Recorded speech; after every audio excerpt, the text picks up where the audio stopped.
course, you're watching Arise 360 now, still on Nollywood, taking up space globally because we have to. We are that at this point in time. Nigeria would be greatly represented at Essence in 2024. It is tagged Building Bridges, collaborating with Nollywood for Global Success. The panel is set to explore transformative potential of cross-cultural collaboration within the dynamic landscape of the vibrant Nollywood film industry. Well, joining me on the show, the founder of That Good Media, Toyosi Etim-Effiong. Congratulations, by the way. On everything, on being an amazing mom. It's Children's Day. You have 3 beautiful kids. Thank you. So you deserve a very hearty congratulations. Well done. How many years has it been now with Essence, your journey with Essence? 3 years. 3 years. It's my 3rd year this year. So it's been 3. So it's funny, sorry, I was thinking 3 children. You were talking about kids. You just said congratulations on the kids. I was thinking 3 children. But yes, it's our 3rd year at Essence Film Festival. Yeah, that's amazing. Yes. So tell me about Essence Film. I've never been. I've been to Essence Hollywood House, but I think that's very different from the film festival. Yeah, well, it's the same parent company, and Essence is a media company that is promoting Black excellence across America. And the Essence Festival of Culture is the largest African American festival in the United States. And so they've broken into different parts now. They have the Hollywood House, they have Essence Film Festival, which is what we're a part of, and it's just celebrating Black excellence in film.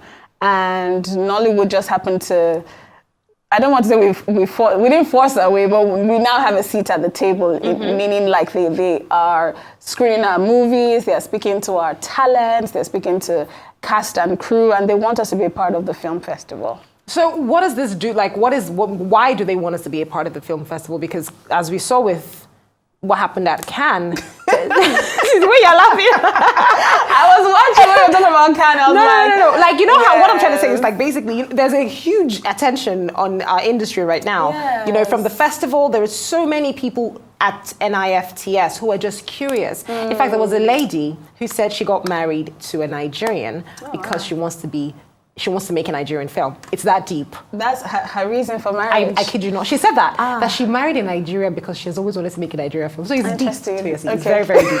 So there's a lot of attention in our industry.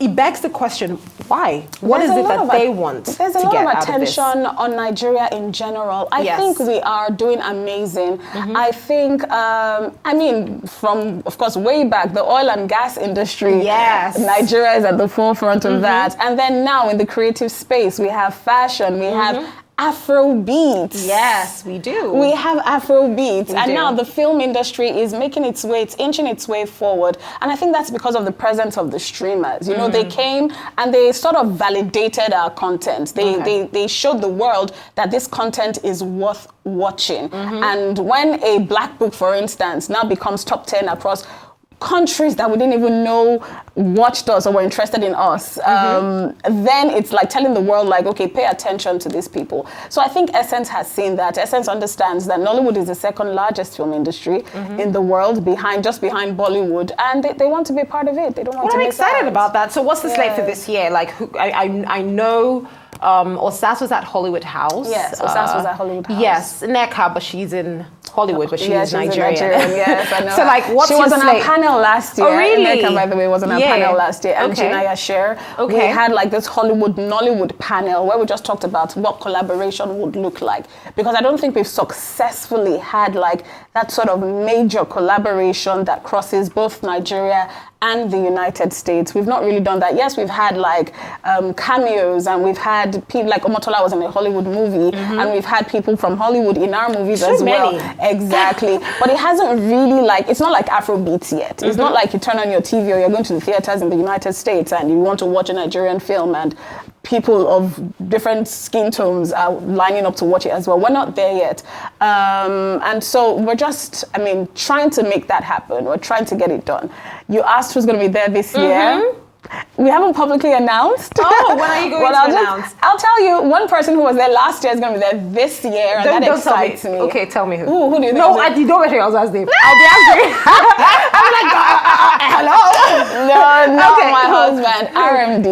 He's making a comeback, so he's going to be there again this year. Last year he was received so well. Yeah. Like, we saw that they know us, you know. We just need that to translate into something beyond knowledge? Can it translate to money? Yes. Can it translate to like collaborations, opportunities? Like I said, I want our movies to be shown across the thousands of theaters in the US. Right now, we don't have that. Do you understand? I'm about to preach now, but these are facts. I remember one of Funke Akindele's movies, you know, she had a screening because that's one of the things that we talked about in Cannes. But here's another thing that Cannes taught me, and it's a major concern of mine. You see, with Afrobeat now, right now, there's a conversation going on around Ira Star and Coco Jones, who is more popular. Imagine, everybody's arguing. Afrobeat is in a space where you cannot tell these artists nothing. Absolutely. You cannot dispute their greatness. Absolutely. At the festival, we saw on that carpet how the Kelly Rowland was treated, how Oyona or the Latino artist was treated. These are not French actresses. These are not actresses that have a whole entourage behind them to ensure that nobody messes with them on the carpet. Right. My fear is how we have so much attention on us as Nigerians, especially with our movie industry. How do we ensure that we don't get to a point where we start getting treated like these ones as well? Because the reality is Cannes is a big carpet, but if they could treat Kelly Rowland like that, how do we ensure that as much as, so you're coming to collaborate, but give us that same respect you're giving our Afrobeat artists. Yes, I think with Kelly Rowland, somebody dropped the ball. Dropped the ball. Like, security had no reason to speak to her or treat her like that. She just wanted her moment. She just wanted her moment on that carpet. She wasn't even being extra. She was simply waving, and she just wanted her moment. That's so I'm hoping that this prevents this from happening next year. Like what happened this year and the uproar that has come from it prevents stuff like that from happening at Cannes next year. And the French are special people. Let's not even talk about the French. I love the French. God bless them. I love their food. I love some places. But they I get you. Thank you. So to prevent that from happening to us, I mean, conversations like this, and I want to say, asserting ourselves, but not in a violent way, and just showing up correct, showing up with right content. People respect results. If the movies are great, if the movies can stand head to head, toe to toe with a Hollywood blockbuster, Hollywood movie, I believe they would respect us. They will put some respect on our name. You know what essential. I mean? Exactly. That's essential. So our job is to just make great content and show up correct. Show up correct. How does this trickle down to the up-and-coming filmmaker who's just starting out? I know there was a director yesterday, a friend of mine told me about her, Imo Ebo. Her name is Dolapo. She just did her directorial debut for a movie called Criminal. I haven't seen it. I saw the trailer and I was so intrigued by the film. Now, this is her first film. Yes, she is a student from Anthill Studios training program. Fantastic. There's a lot of people like that. Kunle Afolayan has his own training program. There's all these filmmakers being churned out every day. But where to go? How to establish? So how does this kind of opportunity trickle down to those guys, not just the heavyweights who are established already? Yes, and that's why I do what I do. It's not really just for the A-listers or the heavyweights, like you said. It's for the entire industry. So last year, when we went to Essence, Essence takes place in New Orleans. So we had a partnership with the Office of the Mayor of New Orleans, and their film office put together this stakeholders forum for us to tell us about their industry, the unions, and if you want to partner, if you want a co-producer, where to go, who to talk to, all of that. And that was really for the upcomers, because there are upcomers in Hollywood, believe it or not. We all think, everybody in Hollywood is established. True. No, that's not true. There are upcomers who are also looking to co-produce with people here and studios here. So yes, just facilitating and giving that opportunity to the young ones to go and connect. I said to them last year during the stakeholders forum, I said, I'm opening the door. What you do when you enter the room is up to you. It's up to you. What we have done as a company is open that door. So now you have a relationship with the Office of the Mayor of New Orleans. You have a relationship with Film New Orleans. You have a relationship with Essence Film Festival and the attendees.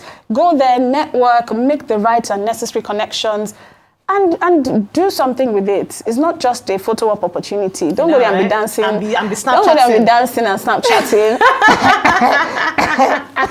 Well, first of all, I am going to Snapchat and I am going to dance because that cough is for me. Your videos were lit. by the way. But go on. No, let me be honest. I feel You were like dancing with strangers. I was dancing with strangers. I was in the streets. I was like, would you like to do it? Would you like to do a video with me? Let's do it. Let's make a video. I kid you not. I was everywhere. I feel like for me, right? It's all. It's part of it. It's part of the cultural connection. It's part of the culture. You got to spread the gospel of Nigeria with the world. Do you know someone walked up to me and said, "Hi, you are Nigerian." Hi, I don't speak in tongues right now. They're like, "Hi, you are Nigerian." Yes. They didn't say, "Are you?" They said, "You are Nigerian." And I'm like, how do you know? Last week, someone said, "You guys are so." I said, "We announce ourselves. Yes, like we don't wait for anyone to announce. We show up. We're wearing yellow." But do you think that sometimes it might come off as us being a little standoffish? Yes, whatever word you're about to use, I'm going to say yes. I feel like we come off as too much. For people who don't understand us, we're having a conversation now. Some people think we're arguing. Yeah, we're just gisting. We're just having a laugh. So they'll get to know us. They'll get to know us. And I'm excited for the world to get to know us because I genuinely think that there's so much that has happened in our minds. Yeah. And not just as Nigeria, as Africa. First of all, the fact that you have English-speaking Africa, you have French-speaking Africa, you know. There's even Portuguese. Do you understand? That's in places like what's that? It's not Uganda. It's not Angola speaks Portuguese. Yes, you know, everyone we're all the same, but then there are places that really do not have the same idea of independence as we do. Yes. The same idea of freedom, the same idea of striving. We are free-spirited. So it's very important for us to spread that message in the most graceful way possible. Exactly. I had to explain that to someone last week. I just had to, like, we announce ourselves. We try to do things excellently. You know, we show up at our best. Yeah. And we're not trying to make anyone feel small. We're not trying to make any country feel less than. This is just us. Yeah. And so we're going to be going in that glory to New Orleans again. I'm excited. We went last year, went 2 years ago. We'll be going this year and expect good things. Are you coming? Well, you see, I cannot confirm or deny. But if you see me in New Orleans, just know that, you know, I'm going to have loads of videos and pictures. Yes. I'm going to be the person she was just talking about. Don't go there. I will be doing videos. I will go with my tripod and my microphone and I'm like, "Hi, do you want to dance with me on Instagram?" Yes, okay, but it's Children's Day. You have, see, do you know once upon a time, you were in this chair. I was in that chair. You were in this very chair. Right there. Tell me about that change. Like, what is it like? That chair was fire. That chair was in a papa. I recently saw a video and I'm like,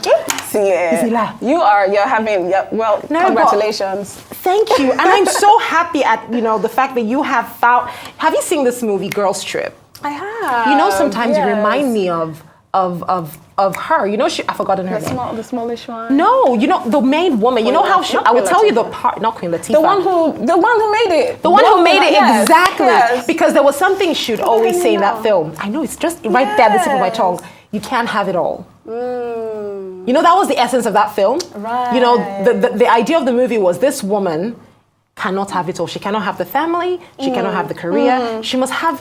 There must be something missing. Something missing. But in the Bible, it says nothing missing, nothing broken. Oh, girl, you know, nothing missing, nothing broken. I just want you to land. Tell me. I truly believe we can have it all. We can. I truly believe that. I feel like I'm on the journey to that, and that's not why we're here. Let's focus. Regina Hall. I truly, truly believe that we can have it all. Yes, we can. Yes, so it's Children's Day. What's your message to all the amazing kids? I mean, you have 3 beautiful kids, like I said, so talk to me. It's Children's Day. Wish them a beautiful Children's Day message. I see you already melting. Your kids are not even here, but you've already melted. Like, I just want every child to show up at their best. I want, let me talk about what I want and not what I want. I want all the children of the world to truly be free, free to express themselves, free to be who they have been called to be, not stifled, not made to play small, just free to be. Of course, behave yourself. Behave yourself, but still, just be free to be who they have been called to be. Absolutely. Toyosi, this was not an interview, this was a conversation, and I had the best time. And that's how we are going to wrap things, because you're ending the show with me today. Oh, great. Yeah, okay, you are. So, hey guys, so my name is Toyosi, and this is where you say your name. Oh, and my name is Toyosi Etim-Effiong. Hello. Yeah, could you try that again while they look at you? And my name is Toyosi Etim-Effiong. And that's it on Arise 360 today. Goodbye from all of us here in Lagos as well as over in London. And of course, catch us every weekday at 5 p.m. And of course, check out my guest, Toyosi Etim-Effiong, and everything she's doing with regards to New Orleans and the Essence Fest, Nollywood at Essence 2024. Goodbye, and thank you for watching.